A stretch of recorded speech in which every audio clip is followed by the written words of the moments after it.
Welcome back to another episode of The Blueprint. I'm your host, Calvin Custance. This week's guest is Fraser Varsity Baseball Head Coach MIke Demetral. He's in his second year as the head coach and has a lot of great advice on so many great topics. Welcome to the show, Coach. All right, so today we got Fraser Varsity Baseball Head Coach MIke Demetral. And Coach Demetral is a family friend of ours. I've known him for a while. And a very, very good coach, to say the least. So first off, we'll talk about why did you start coaching? And then kind of give us your background playing the sport of baseball and any other sports.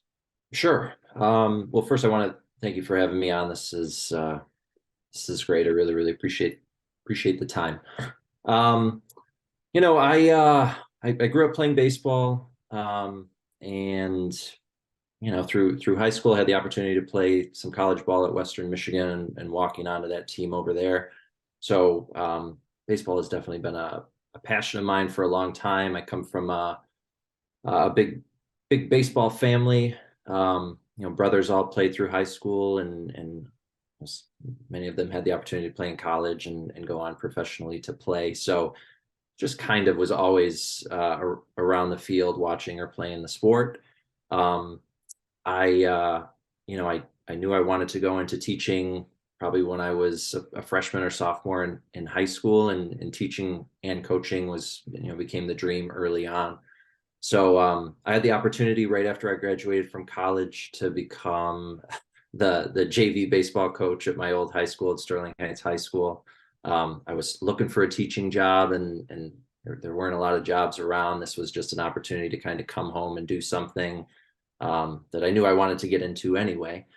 And after a year of coaching there, got the teaching job at Fraser, started coaching immediately there. I was the assistant varsity coach for a year, and then the JV baseball position opened up, and I was the JV coach under Pat Threet, who's now the varsity football coach over at Lakeview. Gave me a chance, and coached 5 or 6 years there. Took some time off, helped coach a summer team that my nephew was on for 4 years, his entire high school career. And then just kind of waiting, hoping maybe someday this varsity position would open up. Dave Cuppy, who was the coach before, he's been in the sport for a very long time and coached, had a very illustrious career. Finally retired from teaching and coaching, and didn't know if I was ever going to get the chance. So I was excited to apply, and got the position last year. So I'm just, I've been teaching for over 15 years, and this is my first varsity coaching position. So kind of took the long way around to getting it, but very, very excited to have the position. So you mentioned that you obviously want to do it your whole life, at least coaching and teaching. But why exactly did you get into coaching? Yeah, like I said, it's a love of the game for sure, but it's got to be more than that to coach it. I think it kind of goes with why I like to teach too. There's something about helping in the development of young people, and I love to teach, but let's be honest, not everybody is passionate about going to school as a student. It's fun to be involved with young people when they have a chance to share their passion with you. So I love baseball. They love baseball. It's a chance to, kind of have that bond and get away from the classroom a bit and have some fun and teach on a little bit different level. So it's fun and challenging for me, but it's really about, seeing young people in action doing what they love to do and helping develop them. We know most people who play high school ball that very well is going to be the highest level of baseball competition that they're going to experience. So it's, you want to help them, whatever they decide to do after high school. It's got to be more than just teaching the sport. It's about developing young men. And there's really, to me, there's nothing more rewarding than that. Mm-hmm. So going into your first job as a varsity head coach, what are some of the differences that you have is like being the head of a program in comparison to being JV head coach or other coaching jobs you've had? Yeah, I mean, JV, there was always somebody over you that kind of had a vision for the program, and it was your job to, move that vision along and be a part of what their thoughts and their process was in developing that program. So in a sense, there's less work to do because somebody else is thinking big picture, somebody else is, ordering uniforms or thinking about fundraising or scheduling games and all the administrative sides to it. So, with varsity, it's you. Everyone is looking to you to make the decisions, you to have the vision, and the structure and planning out what your program, what kind of program you want to have. So that was, there's a huge learning curve in just kind of processing all of that information. And luckily, everyone has been incredibly supportive throughout the process. I have so many people I can lean on and ask questions of. So it's I'm in year 2 and I am far from having all of the answers, and I'm still questioning my decisions and revising my plan of what I want my program to look like. It's definitely something that's going to take time and experience. But that's the hugest difference is just I can't I can't turn to somebody next to me and say, hey, what do you want practice to look like today? Or what would you do in this situation? I've got to kind of be the guy to make the call at the time.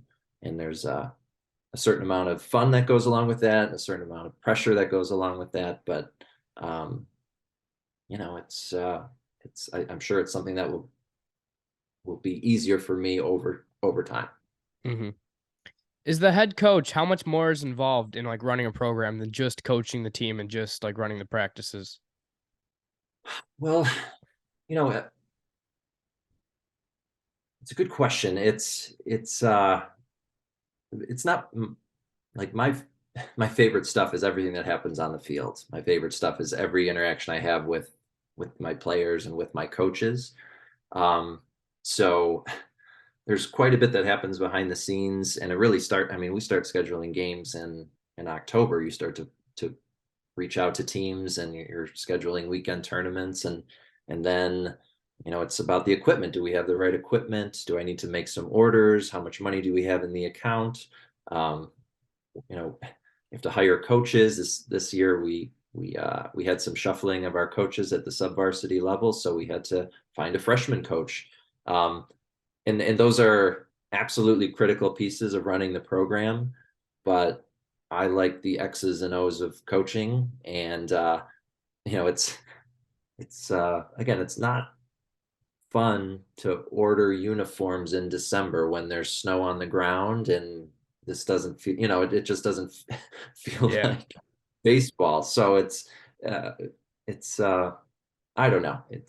There's definitely a lot that goes on, and again, I think a lot of it has to do with the fact that this is just my second year doing this, so things will I'll remember to do things sooner, and I'll get through the process a little bit more efficiently from one season to the next.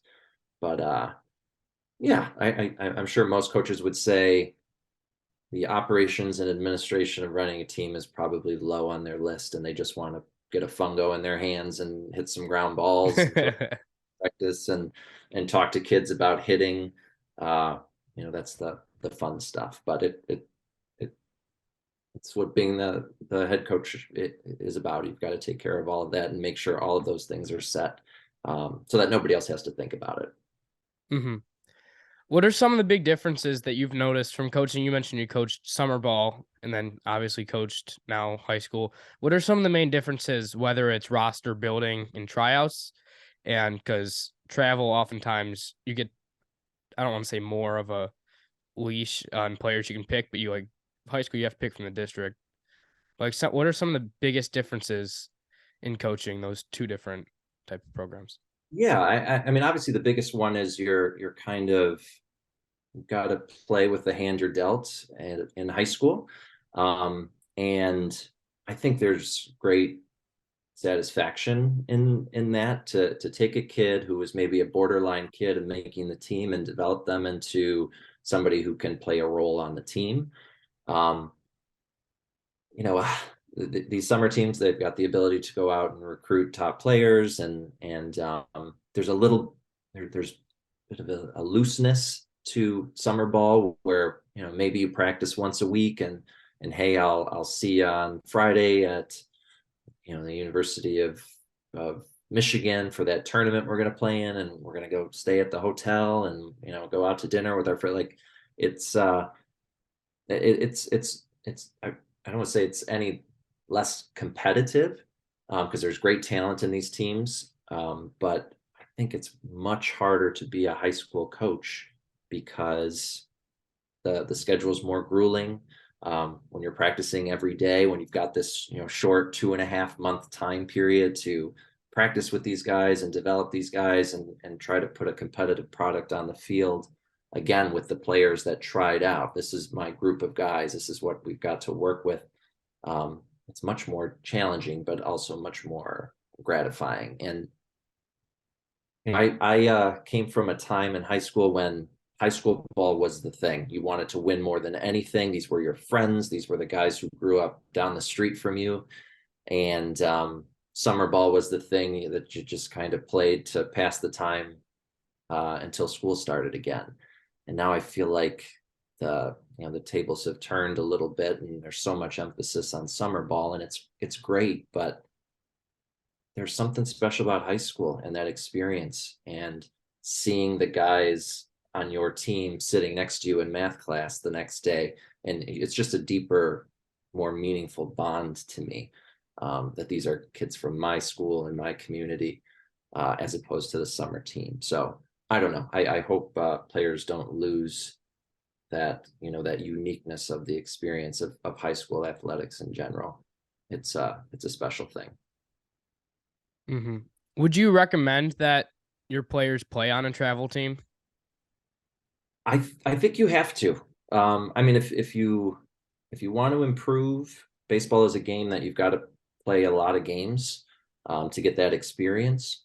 And definitely, if you want to play at the next level or have any chance to, you've got to get those at bats. You've got to get those innings pitched. And the way summer ball is set up now is, just exposure. The baseball season is at the same time as a college baseball season, so those coaches don't have an opportunity to see you play during your high school games very much. So that is the one great thing about summer ball, is you can go to these tournaments, you can play it against high caliber teams, and you have a greater likelihood of getting seen by someone.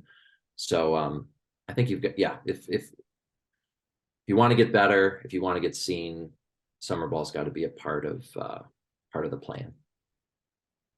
And then if is like the multi-sport, like a lot of players play both sports or play multiple sports, but do you think there's a value in that travel ball and just focusing it on one sport doesn't offer? 100%. And I beg my players to play other sports. I'm a firm believer in that. Frankly, if my guys that are playing basketball right now, I don't want them to, like, that's where your focus needs to be. Your coach deserves 100% of your attention in that sport. And I know some of my guys are getting excited to transition to baseball here, but I'm encouraging them to keep their head where it's at. You need to be exposed to different coaches. You need to exercise different muscles. You need to, I think there's an advantage in being in a competitive atmosphere as opposed to players who are not playing a winter sport right now. But a great advantage of baseball is, after high school lets out, there's really a 2-month span of June and July where they're probably not playing any other sports. Football is around the corner, but they've got these months to continue to play baseball into the summer, so they can have the best of both worlds. But yes, please. I just think the 3-sport athletes that were so prevalent in years past, of like when my older brothers went to high school, that's hard to find now. It seems like kids are trying to specialize in one sport, and I just think they're doing themselves a huge it's a disadvantage for them, I believe. Hmm. When running a tryout, what exactly do you do? Like amongst like, a lot of times it's like a 3-day period. So what exactly do you do, and what exactly do you look for in players when making a roster? Yeah, I really try to go in every year with giving players a clean slate, regardless of what happened the year before. I want to be I want to evaluate everyone. Like nobody has an advantage whether you made the team last year or not. Everybody kind of starts at the beginning again. We've got new players that are coming up. We've got to kind of compare you to them, and see where everything falls. As far as the makeup of my tryouts, I I kind of like to run what would be called a pro style tryout. I like I just like getting as much information as I can to make the roster in as efficient manner as I can. I don't like a lot of guys standing around in the gym waiting for 5 ground balls to be hit to them. Um, I a pro style tryout would be getting measurables, getting times running in the 40 and the 60, things like shuttle runs, things like evaluating how they're throwing, getting my pitchers to throw bullpens, so that I can make a good educated guess about who's going to be able to contribute to the team in the best possible way.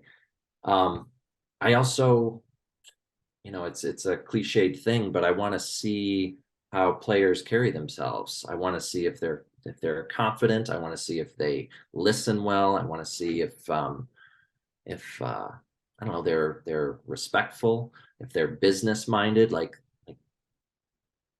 it should be a serious thing, and they should prepare themselves accordingly, and try to put their best foot forward. So I, generally over the course of 3 days, the first 2 days are split up where we might do defense and measurables on one day, and then we'll do hitting and pitching on the second day. Give everyone a chance to try out for the positions that they want. That third day I kind of reserve for, all right, let's get into some game-like situations where I can start to kind of compare guys at different positions with each other, just to see where the pieces start to fit.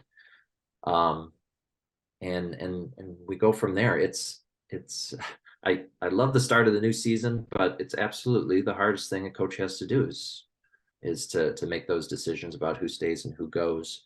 Um, there's an element of team chemistry. How is this group going to be able to work together? So there's quite a bit to it, and it's still something that I'm again tweaking and trying to get just right, so that the players feel like they got a fair shake, and I feel good about the guys that we keep.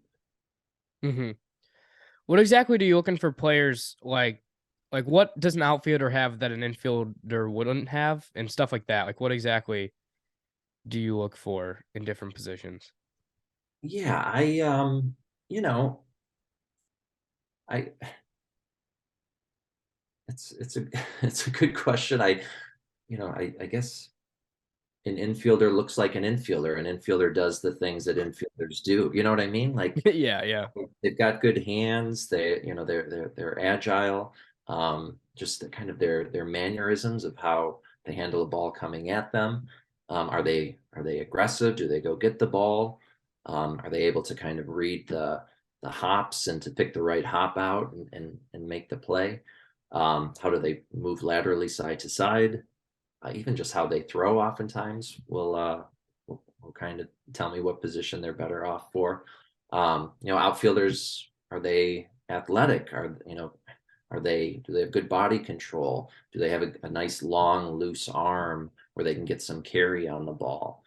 Um, you know, I is this someone I can envision running down baseballs, much like a receiver would catch a football? Um, it's yeah, my my favorite players, of course, are the ones that I can kind of plug in anywhere. And I think this is something that's also sort of a lost art, is learning as many positions as you possibly can. There's always going to be a spot on a team for a guy like that. But yeah, the nice thing about being a varsity coach is a lot of times at this level, these kids, their skills are pretty honed and they know what they're doing. And their experience and the way they handle themselves and the way they move will tell me what position is kind of best for them. But things happen, players get hurt, lineups need to be shuffled around, and my starting center fielder might need to be my shortstop. And we had some of that last year on our team where our most valuable players were the ones that I could confidently put into multiple positions. So yeah, I guess to make a long answer even longer, I'm looking for athletes, right? And guys who, if that's not their natural position, we could definitely teach them, teach them what to do. Mm-hmm. So when you're in the off season, what exactly do you have as expectations in the upcoming season, and does that change year to year? Um, I this might be an unpopular opinion, but I I don't mind when players shut down. Like baseball nowadays, after a 30 game high school season followed by a 50 game summer season, to me, there's got to be an actual off season of 2 to 3 months where you're not doing baseball specific activities. So it bothers me on some level when I hear, the season never ending. Guys go right from that to throwing programs, to camps, to showcases, to summer ball practice. Like it's too much. And I think it goes against what a lot of people believe. Like, you should always be playing, you should always be doing something, you should always be getting bigger and stronger and faster. To me, an off season is, you know, August, the season ends, September, October, maybe into November, you rest the body. You can still be lifting weights, you can still be running, you can still be conditioning. Just stop throwing, stop swinging. And then maybe December is when you start to pick up a baseball again. Um, that's the kind of off season I like. And then what we've done is we do have a weightlifting program at Fraser High School for those players that don't have a place to go, maybe aren't working out with their summer ball teams. I, I can't make anything mandatory, so I try to give them opportunities. It's here for you. If you want to get better, if you want to stay in shape, um, we've got something for you. But that's the other thing about these summer ball teams and these indoor facilities that are popping up everywhere is these kids do have a chance when the time is right. And I'm hoping again it's in December and January when they start thinking about baseball. They've got a chance to go to these places and get their reps in. Um, as far as it changing from year to year, it might. If I've got a younger team coming in, they might need a little bit more direction when it comes to weight training and conditioning. Last year I had a ton of seniors. I think I had 8 or 9 seniors on varsity. They knew what they were doing. I opened the weight room. They knew exactly what they were doing. Didn't need a lot of direction. They were dedicated. They were there, 3, 4 times a week. So yeah, it absolutely depends on who I have, and whether I need to be a bit more hands-on or if they're crafty veterans who know the plan and know the program. I love it when players take the initiative, um, and don't necessarily need my help and lead by example. Mm-hmm. So, is there any in-game strategy and different strategies that you have as a coach that people might not see on the surface level that play into games? Um, I I mean, obviously there could be a lot given whatever the situation is. The one that I like for myself is giving players an opportunity to get themselves out of jams, or giving players the opportunity to prove themselves if they've experienced a level of failure during a game. It's not really a strategy. It's more of a coaching principle that I have. I'm more apt to give that pitcher an opportunity to get out of a jam. I want them to know that I've got confidence with them as long as I feel like they are still physically sharp. If they get banged around a little bit, seeing how they react and how they come back, I think that's such an important learning tool, as opposed to maybe shattering their confidence, saying, hey, going out to the mound, you're my guy. I'm going to stick with you. I know we've got a couple of guys on here, but I feel like you can get this next guy out. You can get a big out for us here still. Um, a player who might be struggling at the plate, giving them an opportunity to succeed someplace else, leaving them in the game to make a big play on defense. It's those little, baseball's such a weird game. You can fail so many times in a game, but you end up making a big play late to save a run, and you can become the hero if these coaches just give their players a chance. So, like I said, not really an in-game strategy, but I want to instill confidence in my players even when they're struggling, because the entire game of baseball is one big struggle, and how you respond to all the times you are going to fail. Like, it's Mm-hmm. built into the game, as nobody is perfect 100% of the time in the game of baseball. So yeah, I don't know if that's what you're looking for in the answer. It's just, like I said, as far as strategy goes, it could be a different situation, given the outs, given the weather, given who's coming up the next inning. So, all of that is swimming around in my brain too at any given moment. Yeah, no, that's good. What are some of the lessons that you've learned just throughout your coaching career?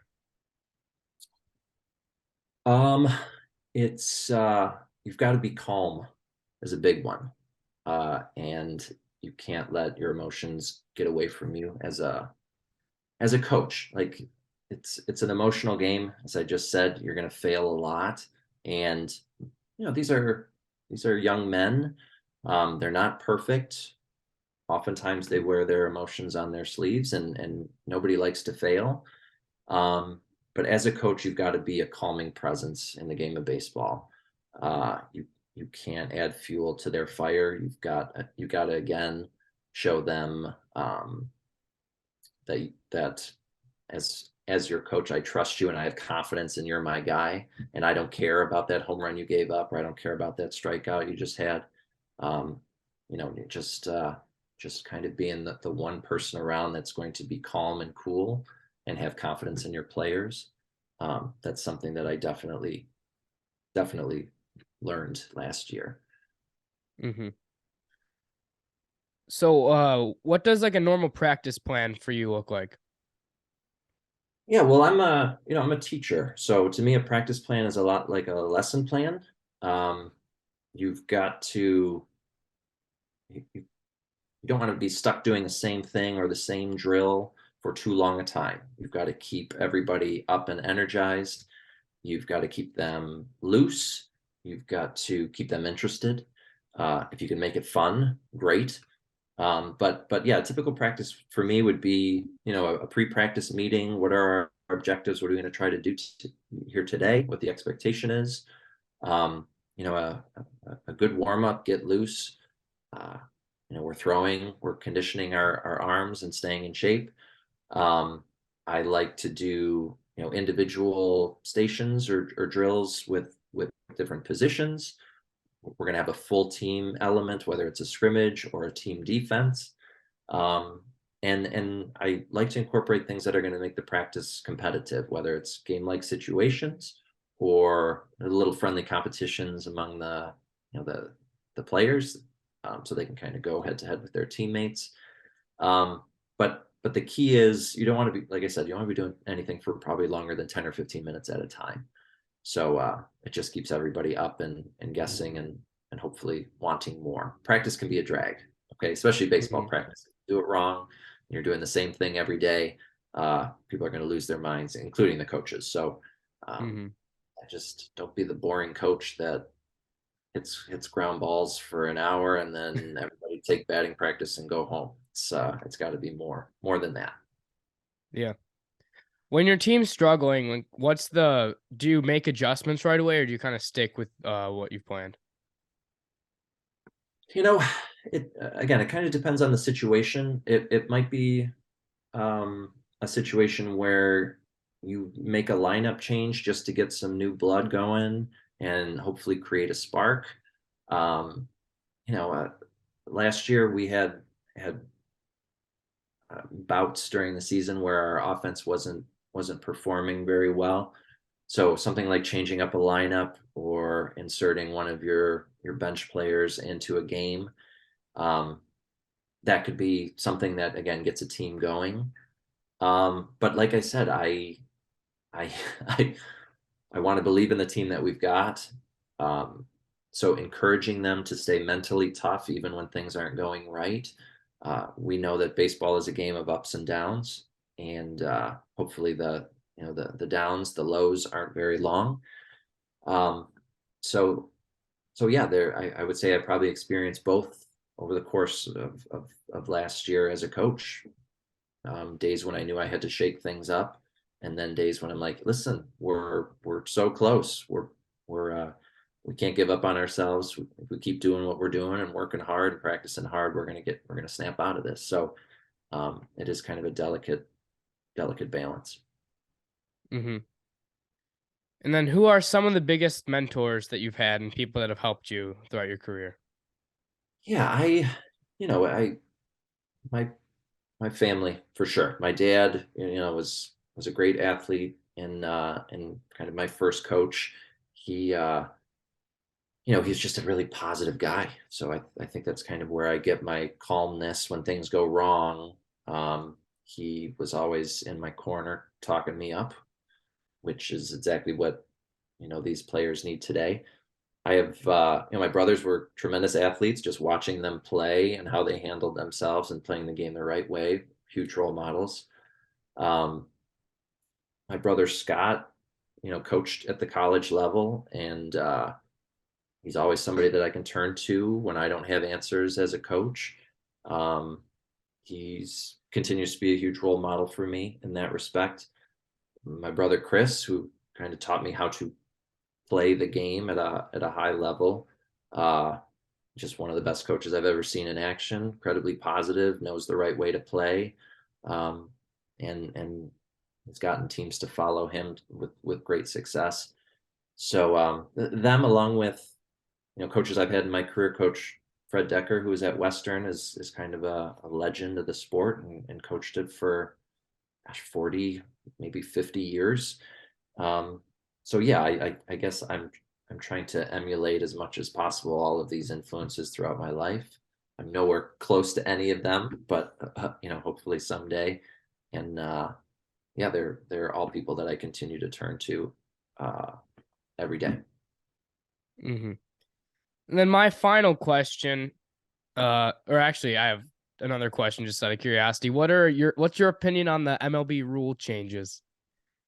What can you explain them to me? Because I They don't play. made the bases bigger, which okay, that's kind of like whatever. They Okay. added a pitch clock, so you have to pitch the ball. I think 25 seconds, maybe it's 25 or 15. Okay. There's that, and then there's no more shifts. You have to have two infielders on each side of second base. Okay. So again, like this is not a popular response. Generally, I am an old school guy. Okay. I'm a little disappointed in my sport lately because they're trying to speed up the game and make it exciting, and they're coming up with all these new statistics and measurements and launch angles and it all of these metrics. Yeah. And like things have to evolve. I totally understand that, but it breaks my heart a little bit that the game is not the same game that I fell in love with.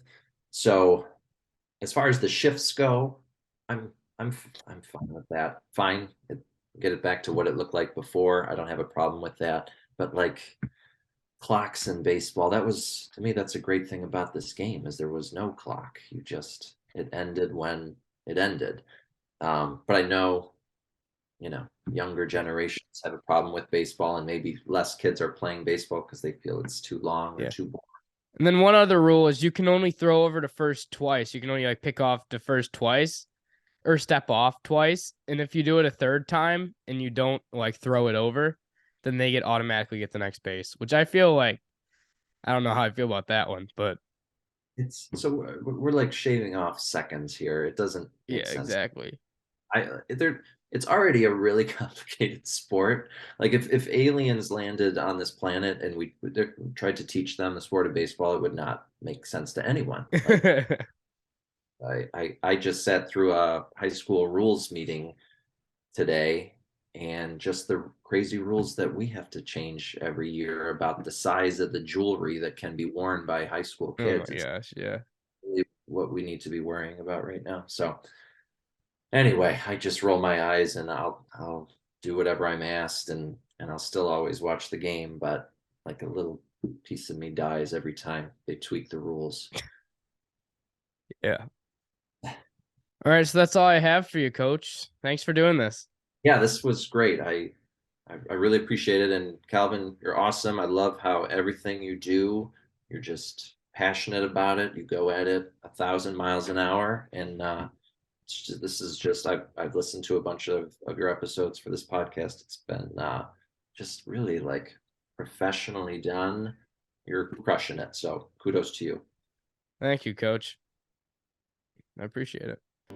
I'd like to thank Coach Demetral for coming on to today's show. I really enjoyed this interview, and he had a lot of great advice.